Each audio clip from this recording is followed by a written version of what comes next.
Hi guys, mayong adlaw sa inyong tanan no.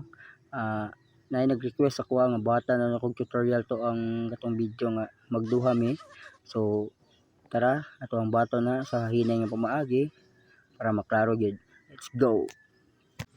Magbuhat ka daan og video nga dapat naka-steady lang imong camera, tapos then action ka kung sa imong gusto i-action. Para sa kuha inana akong gibuhat. Pagka humana na, balhin ka sa pikas area, and then pagka maka-plaster na ka, action na pug ka, ikaw na bahala kung sa imong i-action.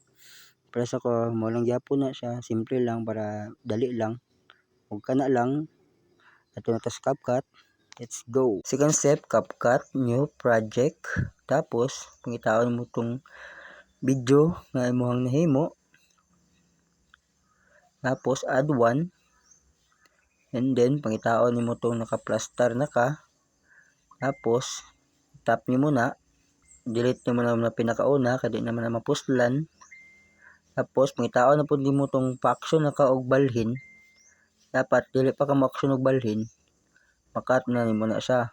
Tapos tap nimo again, split na pod nya, pangitaon na pud nimo naka-plaster na ka-spikas position nya, balik to po split nya, tap nimo na tunga, i-delete na kadi na mapuslan.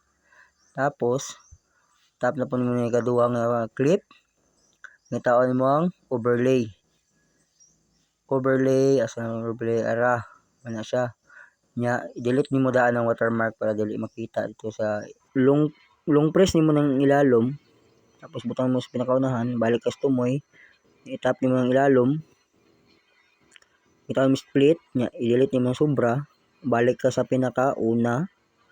Tapos i-tap nimo ang ilalom, pangitaon nimo ang mask, tapos mask asa tong mask ara mask.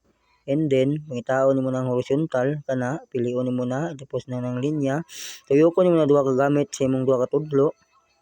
Na plaster nimo na siya ang tungod sa di na maklaro, itaan mo plastada, and then ganyan pilahon nimo ng arrow kung asa tong dili na kayo mahalata ba nga nana sa din. Pagkahuman, check review, kinahanglan nimo siya i-review kung okay na ba. Dapat pantay gyud ang pinaka pag-abot sa tumoy. Dapat inana na siya na inana siya pag last. Pag okay na, ready to export. Unta nasundan mo ang tutorial. Thank you.